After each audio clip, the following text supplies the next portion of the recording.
a podcast called Strangest Fruit.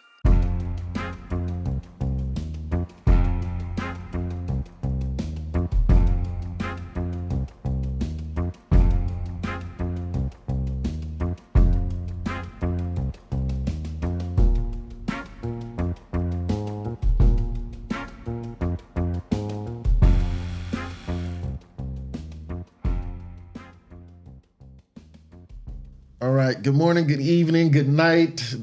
I don't know what time it is or what part of the world you're at, but welcome back to the Strangest Fruit Podcast. And we have a very special guest today, and it is Miss Cerise Castle. There we go. You got it. How you doing? I'm doing good. How about yourself? I'm good. I'm blessed. I'm all right. You know. I'm doing good. This is amazing right here because you the voice. Thank you. You got a special job that you have to do in this world. Yeah, and I tell people often that superheroes don't wear capes. No, I wear jeans. Wear jeans. So how old are you? I'm going to be 31 in April of 2024, which is when we're recording this. I feel so old. I'm good 33. Oh, yeah, you're so old. Native California? Yeah, born and raised. Born and raised? How did you like that? I love it. I've lived in Massachusetts. I've lived in New York. I lived in Amsterdam for a little bit, but I always come back to LA. So LA is your favorite? LA is my favorite.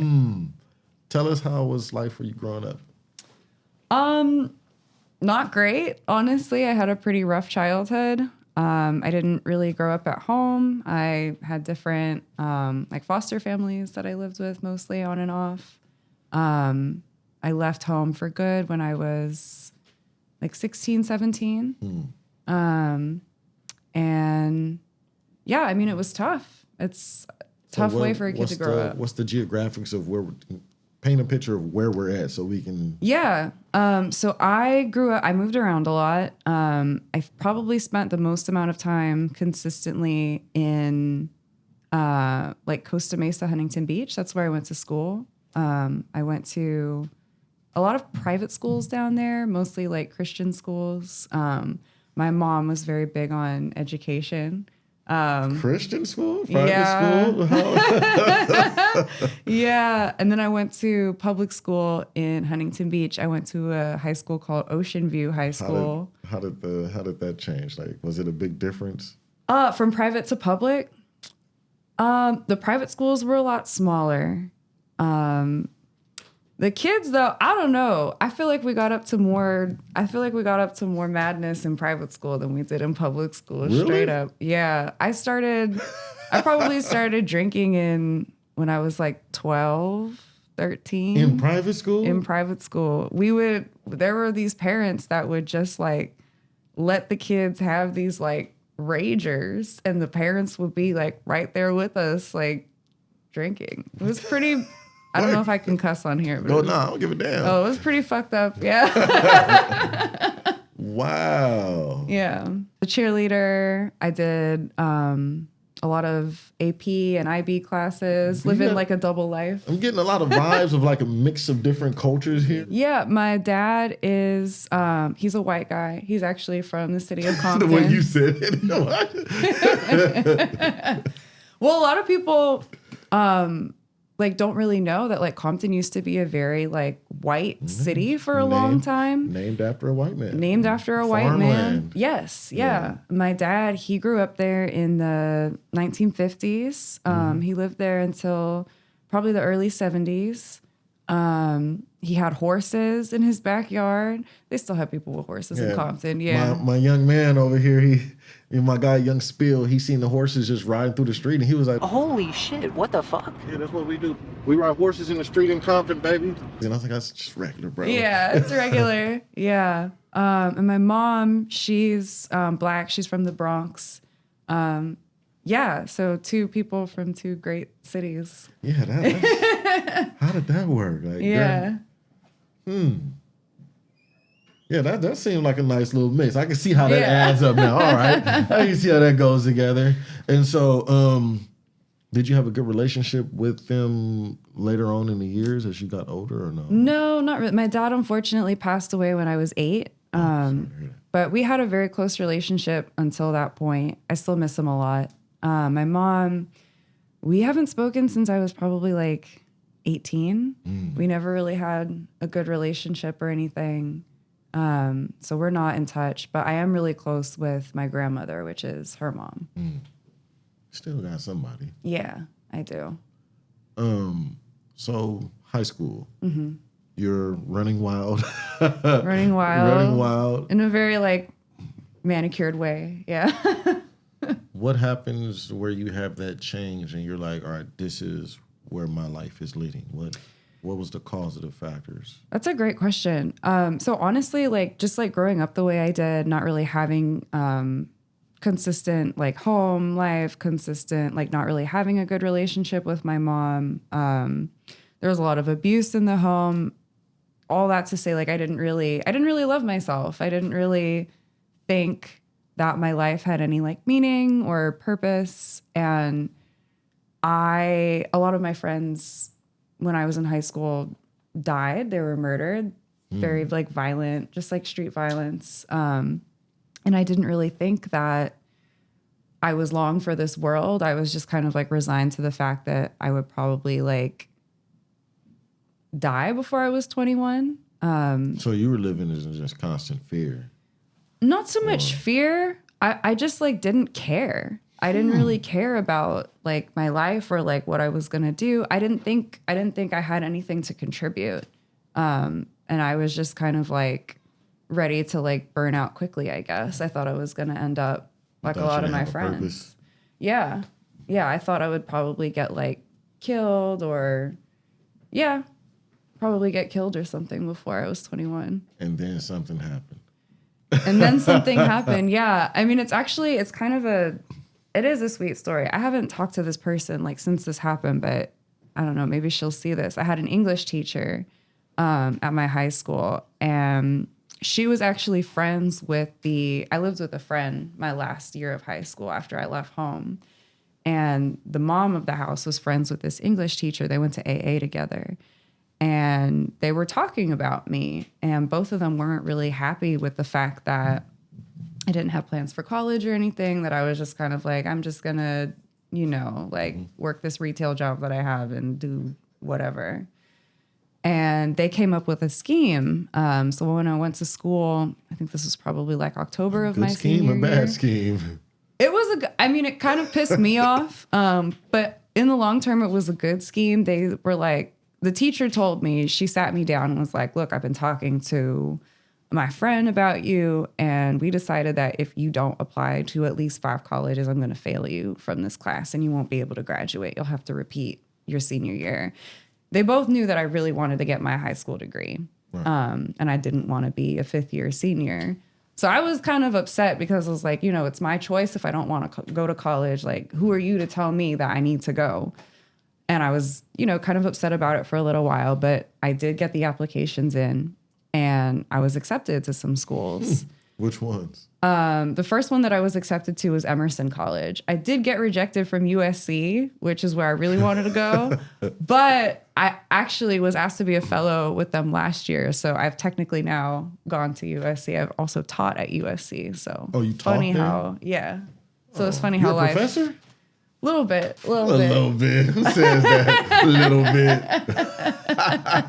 All right. Yeah. So Emerson was the first one that accepted me. And when I got accepted, I told the mom of the house, and I hadn't spoken to my grandmother at that point in like 10 years. And she found my grandmother and told her, she's been accepted to college. Like right now, she didn't have a way to pay for me to go, but she was like, I really think it would be good for her to go and like, get out of California and just see the world and see what life has to offer. And my grandmother was like, yeah, absolutely. And she paid for my first semester of college and I went. And what did you major in? Journalism. Who are some of your go-to people that you look up to that inspires you with journalism? Ooh, okay. Great question. I've always been interested in journalism, probably dating back to when I was a little kid. My dad always used to watch this program called The News Hour on PBS, and I really liked it. There was this. You watched it. I've always been a nerd. That's the other thing. Like I grew up listening to like NPR, watching like the news, One like Piece report. yeah, you know what I'm talking about. It's always been interesting to me. So Jim Lehrer, he was the anchor when I was a kid. Gwen Ifill, she's one of my favorite journalists of all time. Katie Couric, I love Katie Couric. Lisa Ling, another one that I love. Ann Curry, she's actually the person that she told me to be a journalist when I was in 8th grade. So it's really thanks to her that I'm sitting. What about Robin Roberts? Robin Roberts actually spoke at my college graduation, and I got out of line to getting my diploma to go up to her and to tell her thank you. Did you make it to her? I did, and she gave me a hug and everything. It was really nice. Robin is nice. Yeah. So you leave college. Mm-hmm. How did you prepare to leave college? Oh, I didn't really prepare. I didn't think I was gonna go until I was probably like in Boston. I didn't think it was like actually gonna happen. I didn't take it seriously really at all. That whole summer I remember I was just like really zoned out, just like smoking, drinking, not really taking it seriously. I didn't think it was real. I was like, there's no way that like someone is gonna pay like $25,000 for me to go to this school. There's no way. But it happened. So I got there and I was just like, oh wow, okay, like we're here. What is your particular angle in journalism? What is your niche? What is this thing that you do that makes it magic for you? I really like getting to know people and sharing their stories. One thing with the stories that I do, and this goes back, like I was part of my high school newspaper. I was doing reporting in college. All the stories that I do tend to, I think, focus on communities or people that aren't typically given the space in, newspapers, television broadcasts to really speak about their stories and share their realities. When I was growing up reading the newspaper about, neighborhoods that I lived in, about people that I share a lot of commonalities with, the coverage was always very slanted.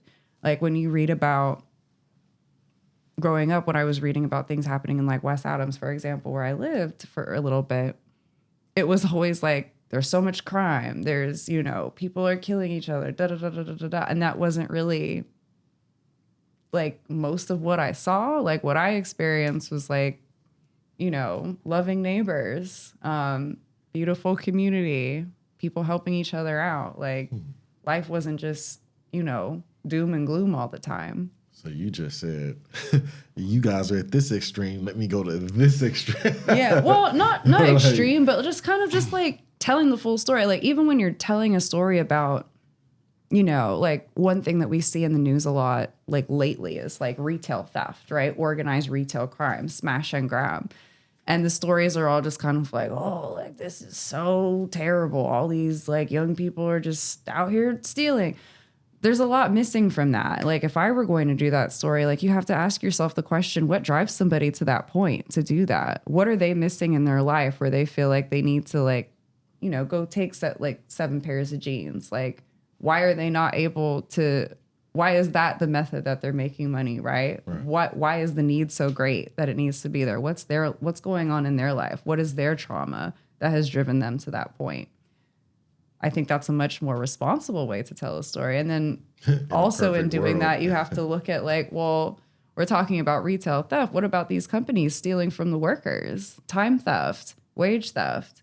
I'm sure that plays a role at some point in the equation that leads people to, do a smash and grab.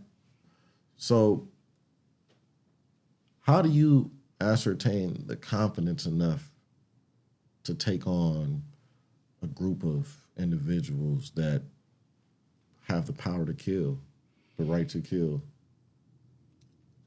I honestly just like stopped giving a fuck at a certain point. In 2020, I just went through a lot. I mean, we all went through a lot in 2020. It was a really traumatic year for everyone.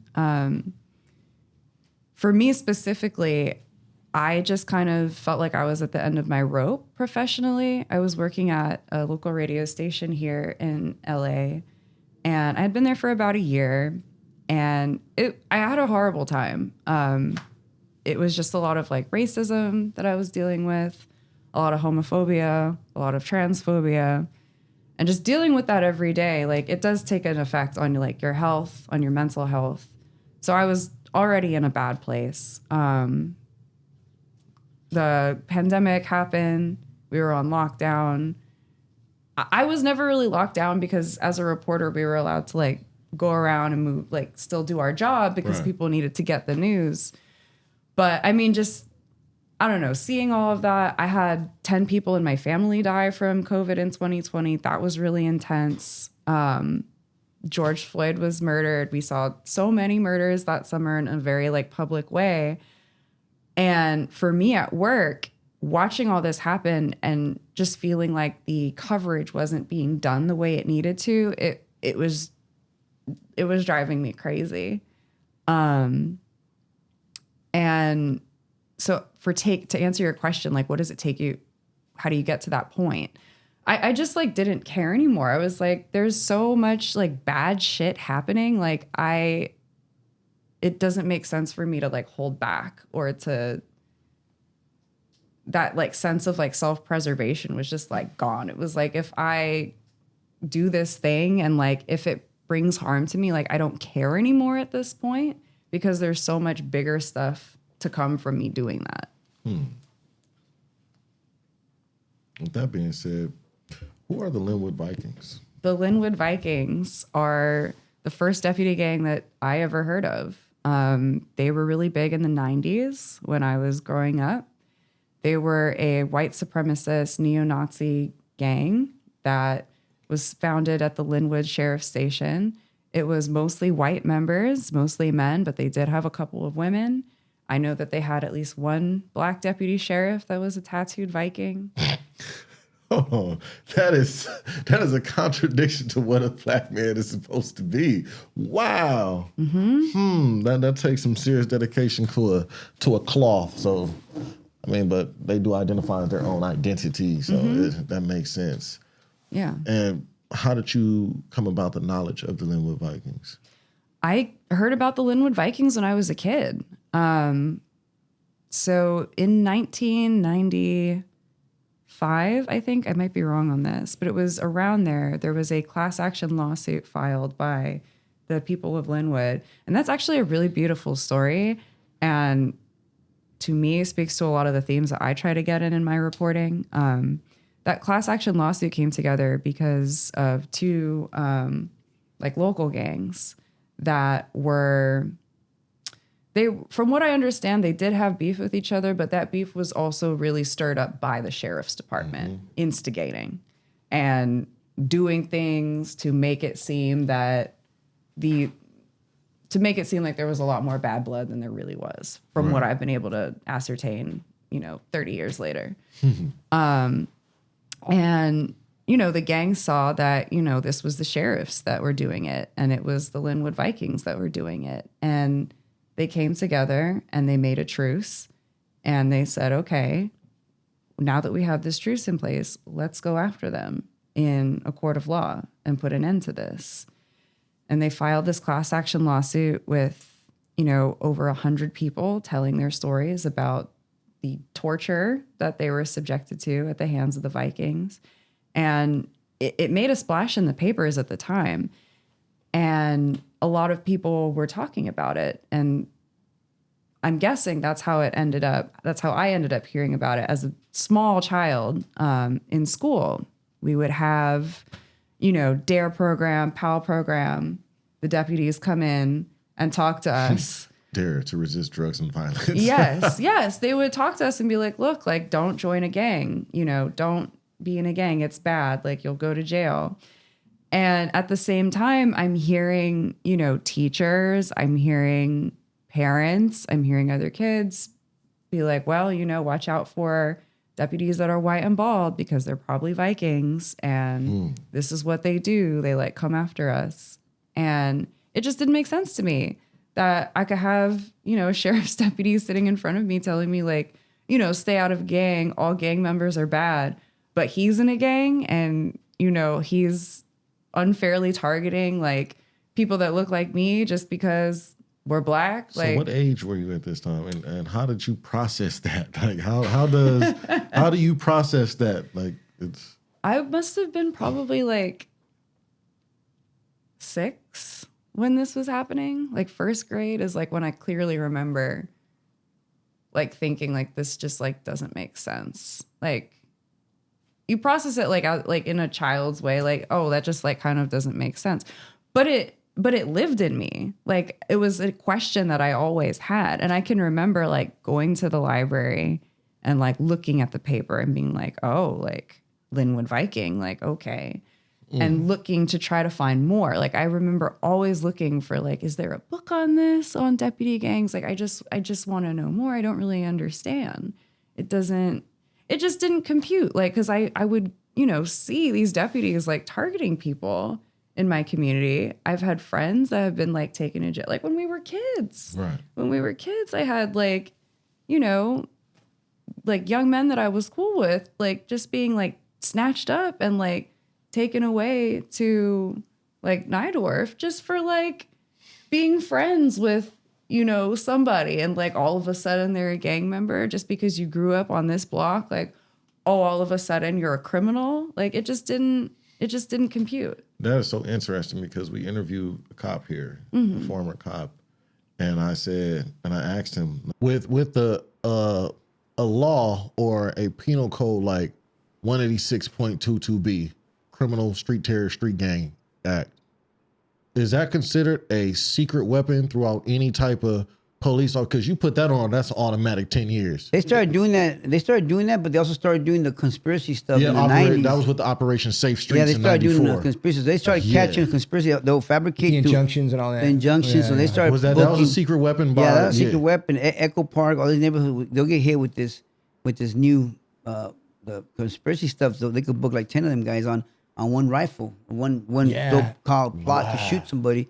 He admitted to it. He said that's one of our biggest tools because we know with that alone we can put you away for 10 years. Yeah. And it's never going to come off of you. Mm-hmm. So that's, and then that carries on when you go into state penitentiary, you have to register with the FBI as a terrorist. So all of it just adds up. And it's just the money schemes. Yeah. So who are the 3,000 boys? I feel like they're probably like one of the most dangerous, I think, because they are in the jails. It's a deputy gang that's in the jails. And they work on the 3,000 block at Men's Central Jail. And I say they're the most dangerous because when you're a sheriff's deputy, the first assignment that you get after you graduate the academy is working in the jails.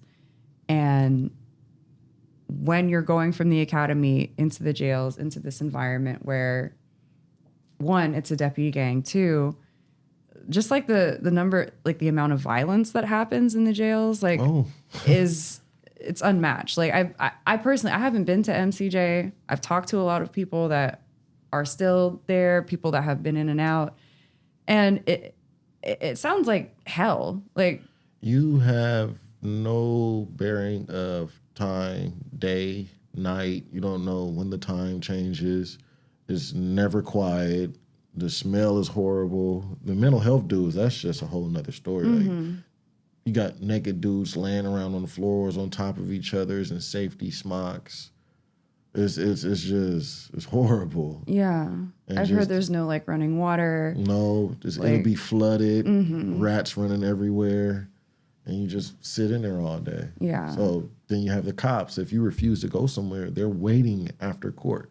They're waiting with batons, knee pads on, helmets, shoulder pads, and there's like 15 of them, and they're like waiting for you to refuse, and you have about 10, 15 dudes. As a kid, if you talked on the bus when you got to Men's Central Jail, we were being tried as adults, so we had to ride with the sheriffs. Yeah. If you talked on the bus, they would kick you off the front step off the bus and pick you up, take your socks off, and make you walk through the transportation depot with no socks on. Oh my God. So we're going through that as kids. Yeah. So we're being hogtied, all this type of stuff. I mean, Yeah. come on now. Like, we know about the headhunters. You know, I'm pretty sure you know who Blondie is. Mm-hmm. Yes. Can you explain to people who Blondie is? Well, from what I understand, she was like kind of this like notorious like female cop. Blondie was one of the males. Oh, one of the male. Okay, And I know he a worked different out of Blondie. sheriffs. He was in the sheriffs and the Compton police.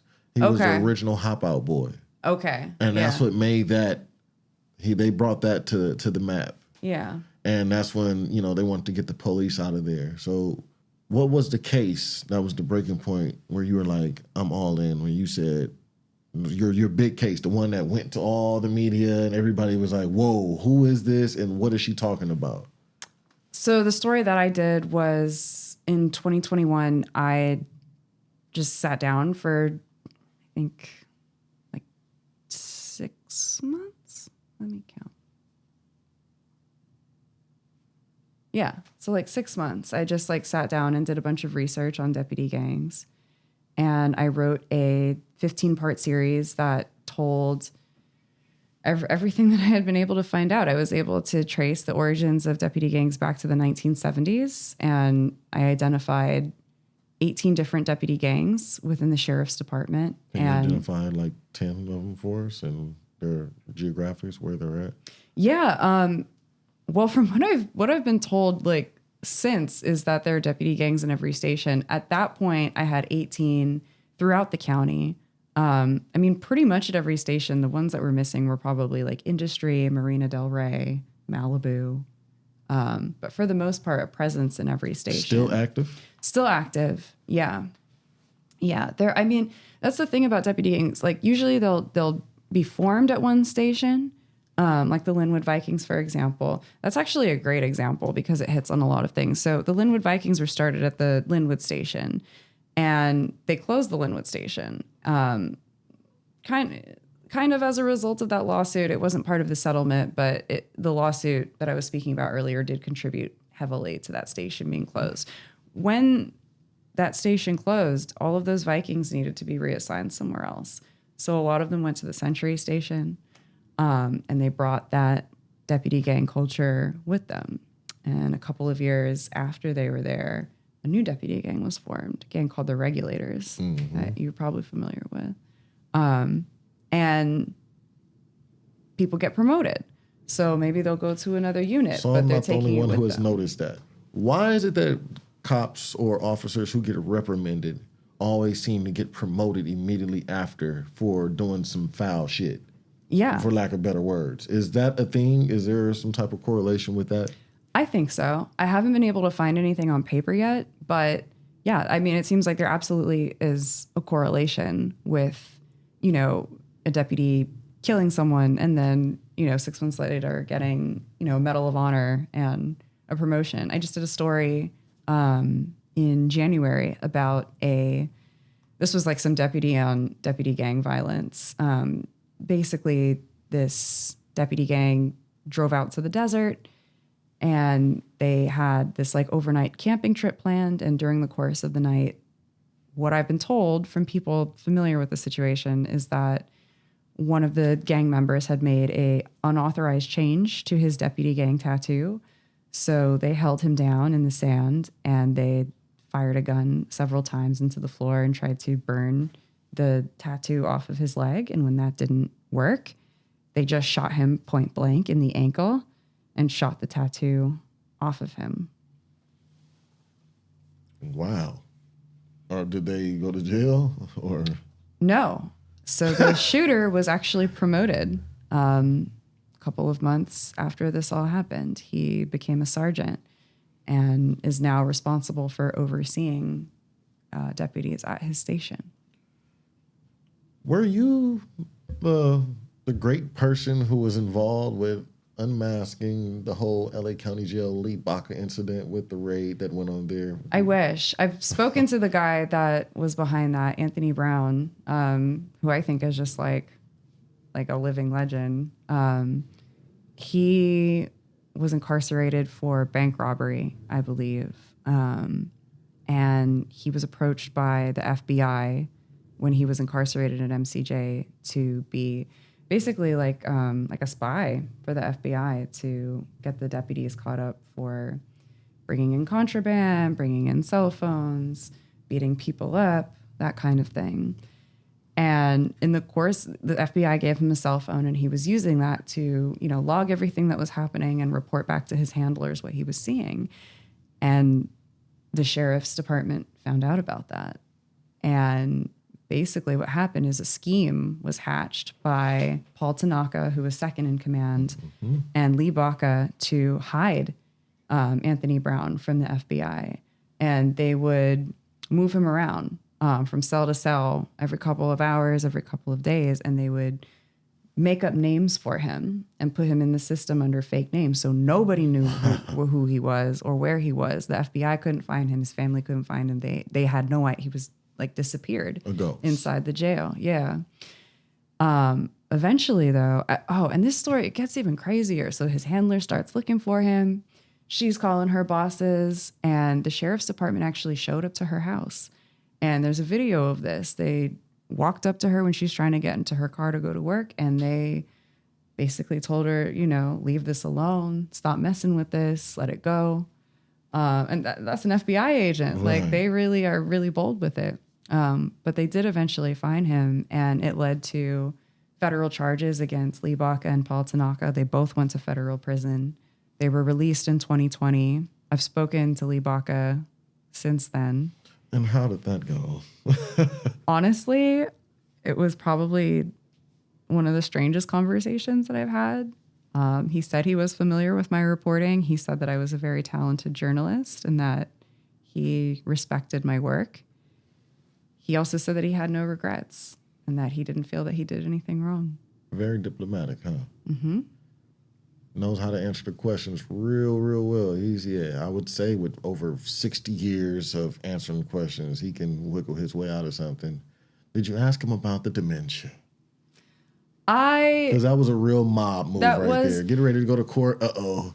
My brain, my health slipping. Oh, my gosh. A lot of people have different opinions about that. Some people are like, yeah, he has it. Other people are like, no. And from the conversation that I have and from conversations that I've had with seniors that have elements of dementia, it's easy to remember things that happened in the past. That's easier to recall, but the things that are happening right now are a little bit more tricky. So, I mean, in the conversation that we had, he was really quick with it, remembering stuff in the 90s. I would ask him about, something that happened when he was captain of the station. I think he was captain of Lennox Station. And he was like, oh yeah, going through it very easily. So, I mean, I'm not saying that he doesn't have it, he could, right. But for the stuff I wanted to know about, he could recall that very easily. And what were some of the things that he could recall? We talked about when he was captain of Lennox, the station had the most shootings out of the entire department. And it was, I don't remember the exact number, but it was significant. It was more than double the next station for the amount of times the deputies were firing their guns. And I was like, well, how does that happen? Is there a correlation to a deputy gang there? What was the reason? And his answer was, kind of what you'll hear a lot from this type of person is it's a violent area, so you gotta fire more guns, which I personally don't agree with, but that was his take. So with dealing with all this, it's a lot. Do you feel safe day to day moving around? For the most part, yeah. There are sometimes incidents that happen that kind of make me question things from time to time. But for the most part, I would say yes. The last sketchy incident that I had, I was in Compton and I was reporting, and admittedly, had to be Compton. Admittedly, I said that night, I want to see Executioners, which is a deputy gang in the Compton station. And I told the people I was with, we're going to find some Executioners tonight. I want to see them in action. So we were driving around. I was with a woman that does cop watching in Compton. And it's a thing called cop watching? yes. First Amendment auditors. What they do is they will listen to the police scanner. And when they hear where they are or if something's happening, they will drive to where it is and film what's happening to make sure that the cops are doing everything correctly. And so what we were doing is we were literally just driving around looking for them. If we saw one drive by, we would follow them. If we saw someone getting pulled over, we would pull over. We would film everything. When the interaction was over, we would talk to the person that was pulled over and say, hey, like, you know, do you think they were fair with you? Yes, no. Like, what do you think they could have done better? What do you think they could have done worse? Would you like a copy of this video in case you want to make a complaint, take any kind of action? And people do that. Mostly, I would say mostly in South LA County is where I run into it the most. Explain what I'm from Compton. So what is a executioner? An executioner is, well, what we've learned since then is that they don't call themselves that. That was a name that I think was created by attorneys, but it's a deputy gang. Yeah, that's who they say controls the Compton station, is that deputy gang. And what is the history of it? Are they a violent crew? Because I've heard of the certain deputy gangs out of the 77th Division, particularly where they say in order to join their gang, you have to get your first blood, and that's you have to get an active shooter call and kill a black. Yeah. So are they the same way? I've heard that. I've heard that you can only get the ink if you've been involved in a shooting and someone died. That you killed someone. They were founded in 2002 by a former 3000 boy. There's a pipeline actually from Men's Central Jail, those deputies, to work in Compton and to work in the stations in South Los Angeles. So, I mean, there's some of like the most violent for the reasons we were talking about earlier, just, you know, the sheer amount of violence that goes on in the jails. That's how they're trained. And then they come out to the streets. And they're bringing those same tactics, and they're very eager to, you know, beat people up. They're very eager to shoot people and ask questions later. Yeah, I would say they're extremely violent. Just like based on what I've seen, you know, in the past couple of months, like going out in Compton at night, like watching them. When I was reporting in Compton, I did a study. This was my USC reporting. Just asking people, like, I wanted to know how these interactions with deputies were affecting people's physical and mental health. And in talking to people, one thing that really stuck with me is people would be like, I just don't leave my house at night. And it's not because I'm afraid of, you know, the street gangs. It's because I'm afraid of the sheriff's deputies. They're the ones that are going to, you know, catch me up, put me in jail, or even worse, kill me. I think it was 50... I don't know the percentage off the top of my head, but it was at least a third of the people that I interviewed for this study told me that they knew someone that had been killed by sheriff's deputies in Compton. Has anybody in here been to Compton recently, been pulled over? Me. You have? Yeah. We would like to ask the question. I know Mercedes has experienced it, and she didn't like that at all. It was different. And when we left from being pulled over, she said, I've never seen a cop talk like that. Like, it was, because I seen him and the way that he pulled up, and I was like, oh yeah, it's going to be some bull. Yeah. And I just explained to her, like, you know, throw your hands out of the car. And when he approached, it wasn't like, excuse me, how you doing, license and registration? Like, what's up, G? Where you from? You got any, you know, guns or dope on you? And she tried to get the insurance information. He's like, I don't care about that. Him. Yeah. It's like, you know where you at? Like, you see my tattoos. What you doing over here? He went and checked and let me go. But it was just the experience, like, no, this is how they roll. You know, Yeah. They have that mind state of it takes one to know one. And if you want to beat a dog, you got to be it. And they're I don't know how to combat that. How can you combat somebody who is the law? I don't know. I mean, it's difficult. I don't know if there is a way to like fix it. honestly. How many officers have been convicted of the things that have happened?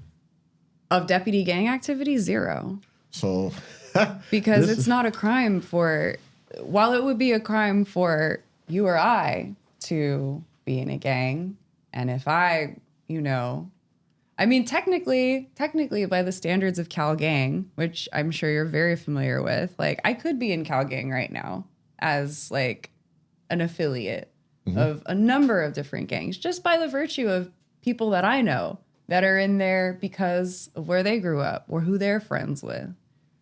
And so if let's say I like stole something from like Bloomingdale's, let's say I like stole this pair of jeans, automatically I get 10 extra years for being a gang member. Right? If a cop did the same thing, like they don't get any gang enhancement for being a member of the Executioners. And that has been my biggest argument over the years. Because let's go down to the penal code. I love this shit. I love this part right here. I've been waiting for you to come because I need somebody to get in here and get with it with me. So penal code 186.22b, criminal street terror, street gang act, 10-year enhancement, life term enhancement, all that. Add the gun enhancement of the early 2000s Operation Safe Street Shot. We go over it again. Each bullet with a hollow tip will get you an extra 10 years till the clip is empty. So it's football numbers. So you have street gang. What makes it? A person... 3 or more. 3 or more. Wearing the same color, saying what this is for. Mm-hmm. Common name, hand sign, or symbol. Sheriffs, same color, 3 or more, coming with the same thing and with the same. How is there no equality and justice? Yeah, it's a huge double standard. And this should be held to a higher standard because you took an oath to do this. Like me. Right. You're a private citizen. But what I did was for a gang. I didn't take an oath to go above and beyond and be this person of the law. Mm-hmm. So it's like, how do we combat that? Because it's because whether they want to admit it or not, there's a lot of people in the community that feel safe because there's a gang member that's outside rather than that cop rolling down the street. Right. And that's what I heard a lot from people. It's like, I feel safer with my neighbors that I know who, okay, like they might be in a gang, but, I've known him since he was a kid. Right. He cut my lawn. Like, he watches my kids. Like, when things go wrong in the neighborhood, that's who I'm calling. I'm not calling the cops. Right. Yeah. And then cops show up after a crime is committed. Right. Not to prevent it. Not at all. So should you, let's say, think there would be a private company come out? No. And be liaisons in the community? By the community, for the community? I'm really opposed to privatized policing because it's even harder to report on than public entities. California law very recently made it so that we can get records on anytime a deputy fires a gun, we're entitled to those records, or entitled to the records if they lie about anything, if they commit a sexual assault, if there is a use of excessive force to the point where someone is hurt. We're entitled to those records. And that took years of work and organizing to get that. Those laws only came online in 2019. So that wasn't applied with the Federal Viewing Rights Act? No? No, California is probably, like, until very recently, it was one of the hardest places to report on police. It's tricky. How? Yeah. Really? Yeah, unfortunately. And it was this legislation that passed in 2019 that made it so we could get those records, SB 1421 and then subsequently SB 16. And I say all that to say, like, that took a long time. Private companies, you're not entitled to that because it's a private company. When it's a public entity, they're subject to public records requests, but private companies are not. So if we were to bring in a private company to do, policing and something went wrong, it'd be really difficult for someone like me to investigate that because it's a private company. Right. They don't have to give me any information. Let's date back a little bit. George Floyd gets murdered by a cop on camera. The entire United States and world goes crazy over it. There was a section in Beverly Hills, Melrose area, all that going around there, where cops from Texas, Memphis, flying in from New York, flew in to assist the LAPD in safeguarding those areas, and basically said, you leave the chaos over there, you guys can do this, but this, we have this, and if you cross this line, we will kill you. Yeah, I mean, I think it just underscores like what the point of police really are, which is to protect like property and capital. They're not really interested in our well-being or the well-being of the community. It's to protect assets. They're not really out here to, do anything for us. I just did a story actually about where the sheriff's deputies live, and I found that about 40% of them don't even live in LA County. Santa Clarita. Yeah. Copland. I call it Copland. Santa Clarita, everywhere. A lot of them live in San Bernardino, Riverside, Orange County. And what really surprised me is that there are more than 50 of them that don't even live in the state of California. They live in Tennessee. They live in Kentucky. They live in Idaho. These are places that are, a plane ride, several hour plane ride away from here.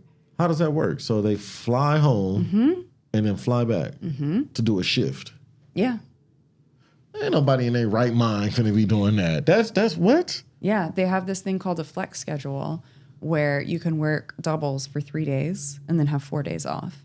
And that's what they'll do. They'll get the flex schedule. So they come to LA, they work for 3 days, and then they'll fly back to, Kentucky and have their 4 days with their family. Yeah, you just bringing so much stuff to light. That doesn't make any sense. How much, and is the department paying for this? Well, I mean, they get very generous salaries. The average salary of a sheriff's deputy is $164,000. And that's, you just go make that. You don't need a college diploma or anything. You can just go make that. So they have money to do this. And they get benefits. They get pensions that we pay for the rest of their lives. It's easy. Like they can certainly afford it. Yes. Yeah, there's possibly. So I'll say it like they say with the gangs. The gangs will never leave. I'm talking about street gangs. I say gangs will never leave. But what can we do to try to change the narrative, change the cause? Do you believe that if there's going to be any more sheriffs, LAPD, whatever the case may be, should it be people that are growing up in these neighborhoods? I would say the only way that I can trust a sheriff deputy is if I see your son and my son outside playing together. I want to see you outside with them. That's the only way. Yeah. I mean, like personally speaking, I think like this department is like kind of beyond fixing. Right. A lot of people were really excited when Alex Villanueva, our former sheriff, who was a very vocal. The guy that has the podcast now? Does he have a podcast? Yeah, he got his own show. God. She said, he had an AM radio show for a while that he like had a whole hour-long episode on me, which was really weird, frankly. He had a whole hour episode just talking about you? Just like shit talking. Yeah. A local person who definitely has an axe to grind against the sheriff's department, but she does not admit it in her studies, and that's one Cerise Castle from Monaca, LA, one of these activists or hacktivists, I don't know what they call themselves these days, groups. Oh, he got time. Yeah. Yeah. He retired, right? Well, now he's running for County Board of Supervisors, so make sure you vote. I think we should get a Hello Kitty gang. What do you think about that? I think we could do that. So it's broken beyond repairable. In my opinion, yeah. Yeah, as I was saying, yeah, people were really excited that he got out and we got a new guy in. But my first story about our new sheriff, Robert Luna, is that he hired someone that willingly admitted to having a deputy gang tattoo to be his number 2. And she's still his number 2. I interviewed her. Her name is April Tardy. We spoke at length about her tattoo. And she just spilled the beans, just... Yeah. Yeah. And she's still an active member. She is the second in command of the sheriff's department at this moment. No, I'm talking about, is she an active member of the Is she an gang active still? I member mean, of the she gang? still has a tattoo. She still has the tattoo. I mean, I think if I were to ask her that, she would say it was never a gang. Like a fraternity. That's what we're going with. Yes, I spoke to someone familiar with the operations of that. I mean, I would call it a gang, and their opinion was that it was a networking group, which I thought was really an interesting. That's a way to change the narrative, I guess. Yeah. I mean, Wow. would you say that your group is a networking group? An elite social class. Yeah. So if you want to change it, an elite social, we have picnics and pass out cookies. Yeah. I mean, but I would say I see more change with the guys that are actually in the streets because they live it and they see it and they want it, and nobody wants to see their kids go through that. To whereas you look at sheriffs, even correctional guards. We even sat down with the AW and he said it's all wrong. This isn't the way that you do it. I got to look at it from a higher plane of thought and say, if your soul's not involved, then Yeah. there's a problem. It's big business. If I'm a man walking around with chains and handcuffs and I'm chasing people down, to me, I look like that's the slave master chasing the slave in some sense, especially if you got dudes like Christopher Stone right here who's wrongfully convicted. And they told his mother and his father, they said, we're going to take down your whole family. Yeah. And they've been hunting him for years. So it's like, at what point does it stop? Like, I don't. Yeah, I mean, personally, I think we kind of just have to get rid of it. And I've spoken to a lot of people that still work at the department, people that have left the department that agree with me. Like, I'm not the only person saying this. Like, there are cops that agree with me that say it's just like so broken that you have to get rid of it. And with those cops, how do you treat them? Because my treating of them is, I got to ask this question. How many documents have you fabricated? I fabricated a lot of documents. And I asked them that. And then did you send that paperwork through the chain of command? And did every single sergeant, lieutenant, all the way up to the captain with the seal of the Los Angeles County on there sign this off and say that it's correct paperwork, even though you knew it was wrong, they knew it was wrong, everybody else knew it was wrong, and you admit to saying yes? Then that means everybody is wrong. Is guilty. Yes, yeah. So all of y'all committing crimes. So you can't say that you stepped in here with clean hands, as the Right. court of law would say. So who the hell am I to trust? Yeah. And it's strange because that's our justice system. Yeah, it's completely corrupt. Yeah. And I think that's why a lot of from what I understand through conversations with people, that's why a lot of action isn't taken over these deputy gangs and the crimes that they're committing. It's because it's so interwoven and it's so corrupt. Like, for example, what I've been told by deputy district attorneys is that it's difficult for us to go after the people that we're counting on to make our cases. If I have, It's a numbers game. right, like if I'm trying to, make this case on someone who committed a murder, let's say, and the officer involved in the investigation is someone that we know is in a deputy gang, someone that we know has done wrong, that has done misconduct. To them, I don't agree with this. They won't go after that deputy because they want to put the suspected murderer away. Because to them, it's better to get more criminals off the street and to let the criminals with the badge go. It's better for them. I don't agree with that. I think maybe we would have less murder if we were going after the people that are sworn to serve and protect doing these crimes.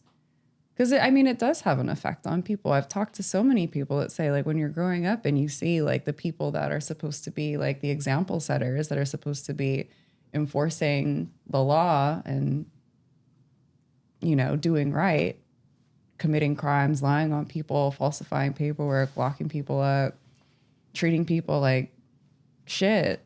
Like, why would, like, it really, I mean, just like crashes your world. Why would you ever want to aspire to do the right thing if all you see is bad and they keep failing up? What's the point?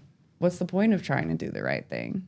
And then the history of it, I have a different viewing of where sheriffing and policing started. Can you give that? Because people, they tend to hear what a person says and they're like, oh my God, they're just bashing this and bashing that. But when you get down to the history of where it started, Yeah. and you get understanding, you're like, oh, that's what this was for. Yeah. So could you explain where it all originated? Yeah, well, here in Los Angeles County, I mean, the sheriff's department, when it started in the late 1870s, at the time it was, we had one sheriff and he would deputize different people to be his posse. It was a posse system. And he would usually deputize, his boys, like, frankly, or people that it would be advantageous to be friendly with, like business owners, actors, that type of thing. And a lot of what they did back then was just like enforcing systems of racism. Like in Los Angeles County at that time, we had a high number of people that were coming from Mexico, that lived in Mexico. I mean, the border kind of crossed them when Los Angeles was established as part of the United States. But, we had a lot of indigenous people, a lot of Mexicans. And a lot of what the sheriff's department did was to go after these people and strip them of their resources, of their land, of their homes, of their money, put them in jail, and make them do forced labor. A lot of indigenous people that were living here at the time, there are so many reports of them being given alcohol, and then the sheriffs would come and arrest them for being drunk and take them to the jail and literally rent them out to white landowners to do forced labor on their ranches and to like work off their debt And hence, for public drunkenness. the building of the prison industrial complex. Yes. Yeah. Yeah. So that's how it started. And that was like really the system, like for a very long time, that posse system where that was being enforced until I believe it was not until like the 1950s that they established an academy, and they were like, okay, we'll have uniforms and we'll actually like train people. Until then, it was just the sheriff and his boys like doing what they saw fit. A lot of people don't know that Los Angeles is the site of the biggest lynching in American history. It happened right in downtown LA. You can go, where the 110 freeway is at 6th Street? Yeah. It happened right there. And there were 19 Chinese people that were lynched. Very similar to the Emmett Till story. Some white person said that a Chinese person looked at him wrong. And it led to this huge riot where Chinese people were literally dragged out of their homes and executed in the street. And the sheriff stood by, watched this all happen, did not do anything. All this went down. Like I said, they're not really for us, haven't really ever been. And the earliest policing systems in this country were runaway slave catchers. White folks that were, like, if you've seen the movie like Django, they were just like riding around looking for Black folks that had escaped enslavement. And they took it upon themselves to capture these people and to bring them back to these plantations. That was really like the first iteration of policing that we saw in this country. That was like the first time we really saw, the law, which at that point was the Fugitive Slave Act, being enforced. And if you look at the badges that these slave catchers wore, they look exactly like the badges that we see on sheriffs today. I saw one at a museum. I think it was in Washington, D.C. It was a 5-pointed star. And I think I have a photo of this on my website. You put it next to the sheriff's badge that we have today. It's literally the same thing. The only difference is that the modern sheriff's badge has the addition of the California bear in the middle, and it says Los Angeles County on it. Yeah, that's it's too many similarities, and it makes you feel uncomfortable. You know, I can see how people feel uncomfortable just hearing it. Some people, they want to ignore it. They won't even look at it or pay attention. And some people, I've had family members that you can't tell them anything wrong about the law. You're like, why would they do that? You know, they're the law. What would make them want to do something like that? And it's like, any person has the capacity to do evil or do wrong. Any person. You just have to have the willpower not to. How many times have you moved since you 3 dropped the bomb on LA County? 3 times. And what is the need for you to move? Well, at first it was just I didn't live in an area where the sheriff's deputies patrolled, but I was noticing that there were sheriff's deputies parked outside of my house, and just sitting there for hours, which is a tactic that I had heard of happening to people who have had family members killed by the sheriff's department. They told me, oh yeah, like they'll just come and sit outside of our house and like eat lunch and hang out, follow us around. So when I saw that, I kind of knew what was going on. I believe an intimidation tactic. Cops have told me, like, yes, that's an intimidation tactic. They're trying to scare you to make you stop. So I had to move. When the series first published, I had to go into hiding, really, because I had someone contact me that told me they were concerned over practices they had seen at the highest levels of the department where information was being misused to look up like political enemies of the department and find out personal information. These are the police, so they can put in your name and they'll find out, your car, where you live, all of that stuff.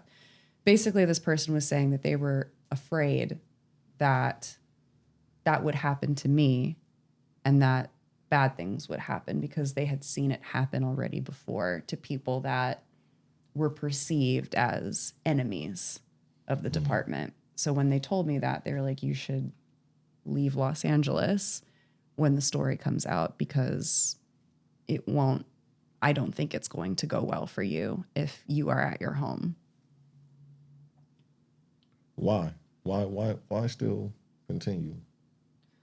Well, I do enjoy my work. I really like doing stories that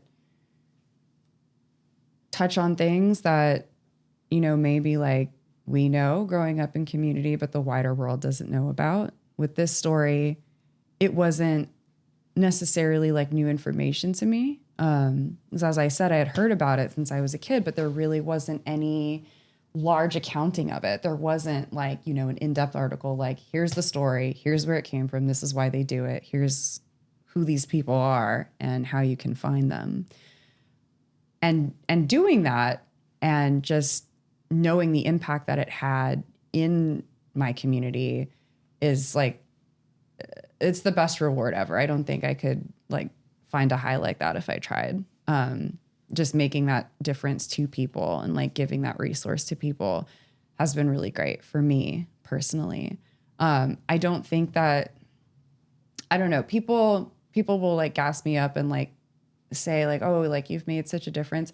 It's hard for me to like say yes to that because I still see that the deputy gangs are very active, that they're still, actively going after people, that people are still suffering in Men's Central Jail. People are still wrongfully convicted, in prison. And we still have deputy gang members running the department. So it's hard for me to say that like any of this really made that much of a difference. But like the small victories I think are equally important. Like knowing that the public defenders are using my deputy gang database and checking the names when they get a new client, that they're running the arresting officers. You got it hooked up where you can look them up? Yes. LASDgangs.com. You can look up deputy gang members.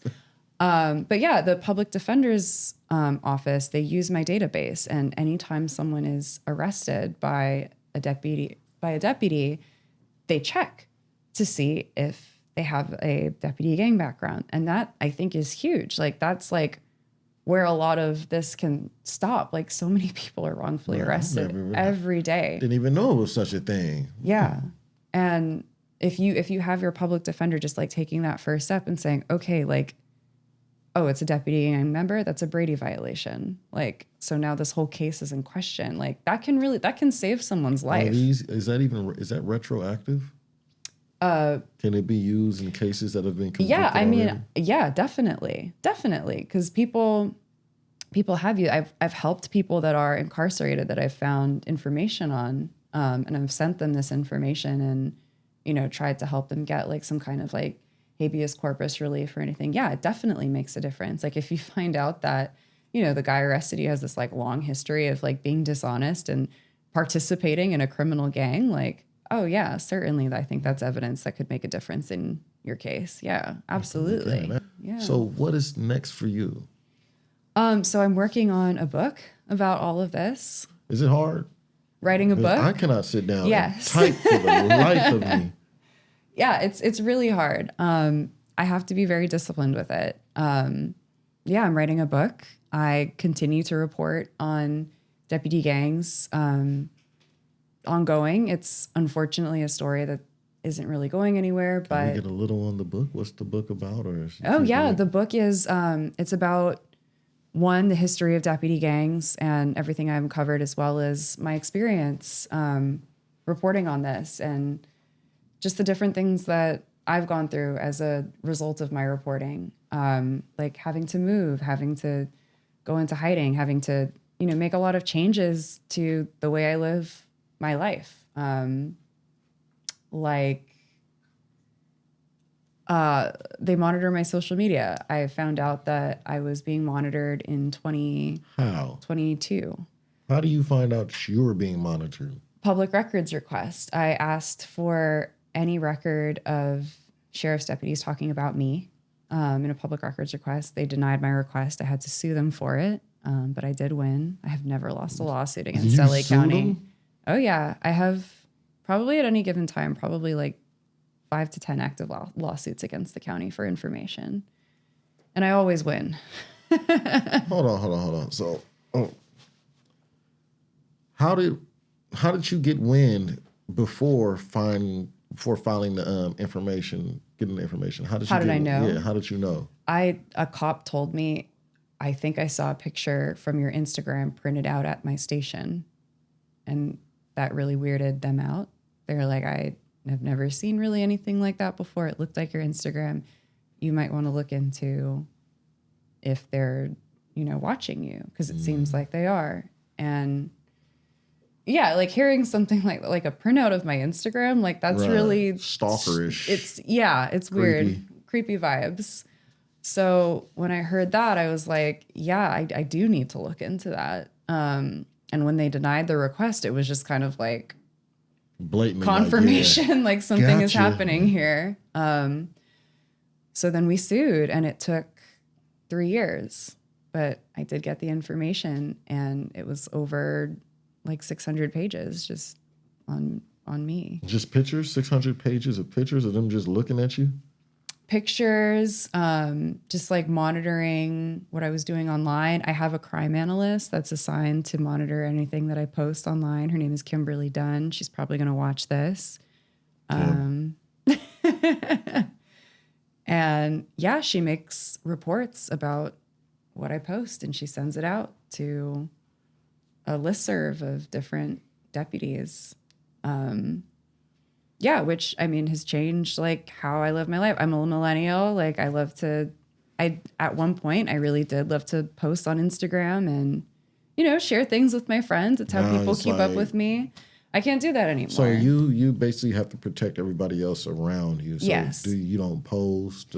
I do post, but I no longer post my friends. If I do, I'm not like tagging them or Do anything. you go out with your friends? I do go out with my friends, but I always tell people, like, don't take any pictures like of me. Don't put me on your Instagram. If you do, like, put it on your close friends, like, because I just like I don't know how deep it goes. I don't know like how they find these people. I do know that some of my friends have been looked at. I do know that some of my friends have been surveilled as a result of just being my friend. Well, I'm finna be surveilled, obviously, now. Yeah.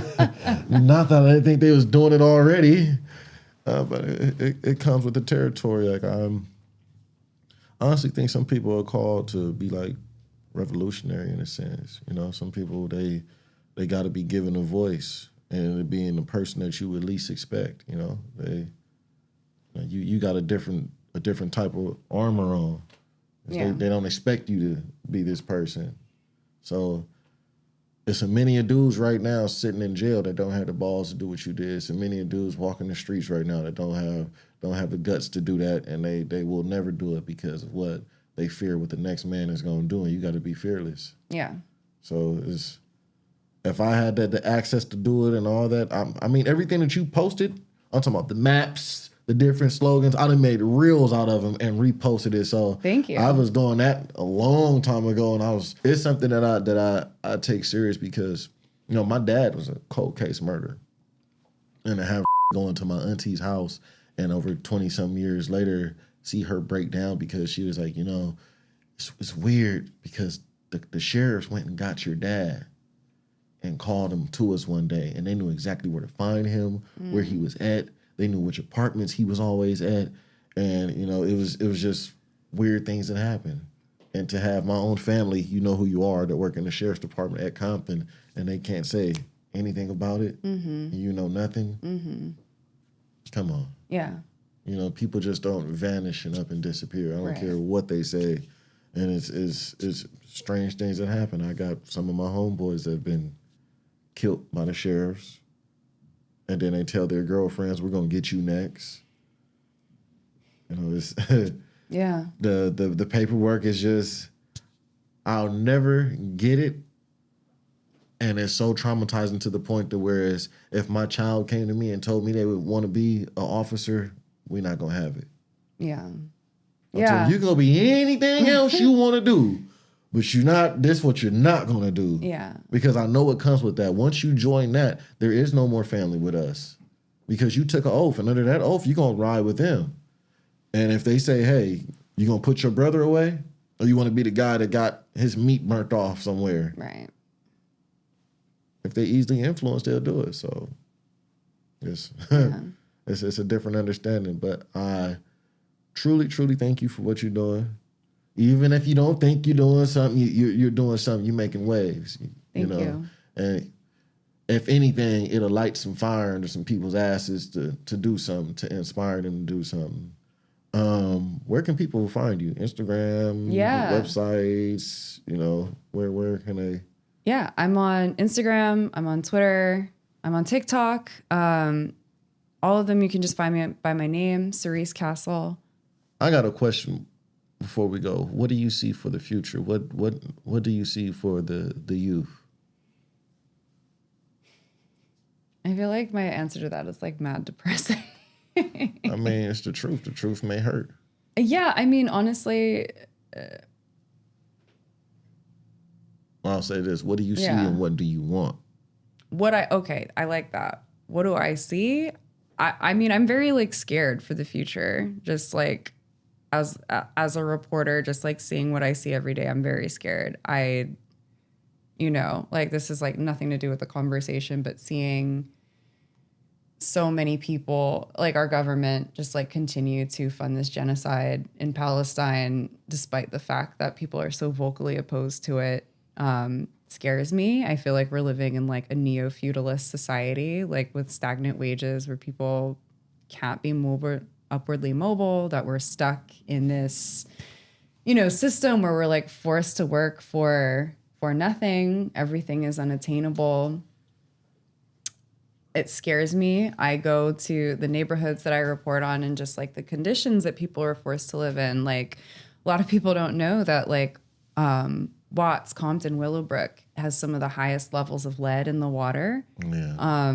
We've seen it's turned black now. It's just so bad the water's black. Yeah, and this is also the neighborhoods with the highest number of youth in Los Angeles County. These are also the neighborhoods that have some of the worst schools in the United States. Like, it scares me. Like, you know, where the youth like are being forced to grow up in these like squalid conditions, and they aren't given the tools to get out of it.